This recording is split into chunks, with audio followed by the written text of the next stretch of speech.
Assalamualaikum. We have 4 different seasons, and in the winter it's like -degrees. The winter is a bit longer. Hidung aku berdarah. Di sini mau nggak mau harus pakai, karena kalau nggak kulit kita crack. A lot of, maybe the half of restaurants are Turkish. I like spicy, and it's really hard to find like specific chili that I want. If you are gonna come to Germany and if you want to adapt to this country, you need to learn the language. Like without language, it's not easy to live here. If you know some English, it's gonna be a bit easier. People do speak English, but some of them, like especially old people, Ya. they don't speak that much English. Jadi sebelum datang ke Jerman, aku sebelumnya udah kursus bahasa Jerman sebenarnya. Dan aku yang udah kursus ini aja dan menguasai bahasa Inggris, merasa sangat kesulitan ketika di sini. Padahal itu cuma basic sehari-hari, kayak ketemu orang ke supermarket atau ada tamu. Tapi ya lama-kelamaan mengerti juga, tapi untuk berbicara itu susah banget. Jadi kalau kalian mau ke sini, poin utama yang harus kalian siapkan adalah bahasa. Yeah, the language is one of them. It's not that easy to learn like language in your country and come here because you need to practice. Like it's not that easy language. The grammar is, I think, totally different than Indonesian. I think German is one of the difficult languages.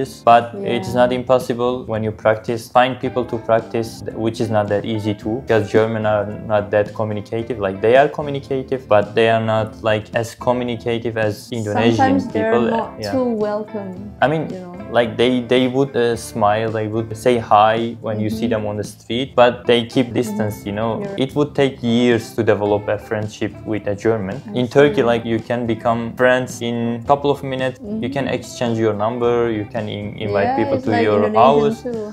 That's very often, and also you can fight very fast too.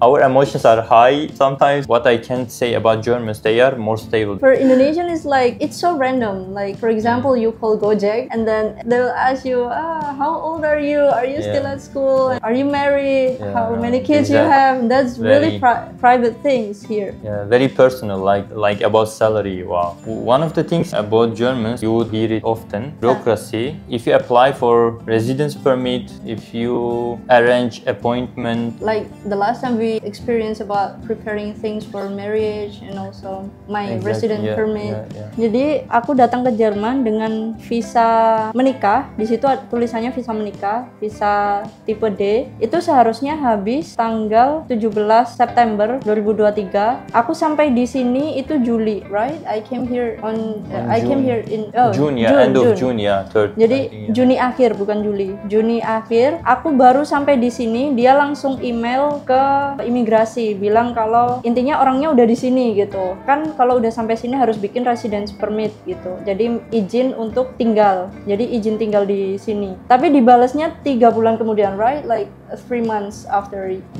send the email. Almost 3 months. And one thing I remember now, you do arrange the appointment usually email. Like di Jerman, kalian punya urusan apapun ke dokter, ke kantor-kantor, misalkan mau ke kelurahan, ke imigrasi, ke apapun, harus bikin appointment dulu atau bikin janjian dulu gitu. Entah lewat telepon atau lewat email atau lewat what else? Can you text them? No. Like you nggak bisa lewat pesan. I mean, number is very personal. Like you cannot get someone's number so easily. Okay. Like it's very personal thing, and even there is like a rule, data protection rule in Germany was released, I think, in 2018.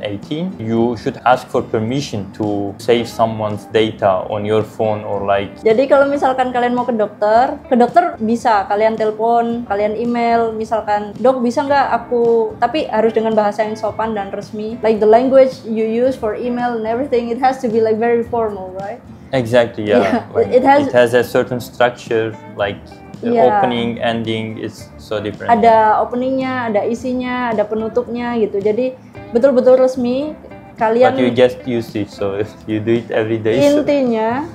Intinya kayak nanya, dok ini aku bisa datang jam berapa, kapan, tanggal berapa gitu. Nah kalau misalkan kalian melanggar, kadang-kadang ada yang disanksi gitu. Like sometimes when you don't come on your appointment, Yeah. you're gonna get fined, right? Yeah, exactly. Some doctors, especially, you get fined even if you Dapat you denda. should, like, if you cannot go to the appointment, you should cancel it because that person already arranged, like, let's say 1 hour for you. Okay. And then the doctor is gonna wait for you, right? Okay. Time is money here in Germany. Yeah, time is money, but I don't know. For me, listening to that is a little bit too much, but I don't know which one is better for you guys. You can comment down below. Jadi culture shock itu mungkin berbeda untuk setiap orang. Jadi tenang aja, mungkin bagi aku efeknya sampai ke hidung berdarah, kulit yang kering atau segala macam, tapi mungkin bagi kalian enggak. Jadi masing-masing orang masing-masing culture shocknya, dan juga nggak setiap orang punya waktu yang sama untuk beradaptasi dengan culture shock itu. Jadi semoga video hari ini bermanfaat untuk kalian, semoga cukup informatif, dan terima kasih sudah menonton. Terima kasih and see you next time. Assalamualaikum.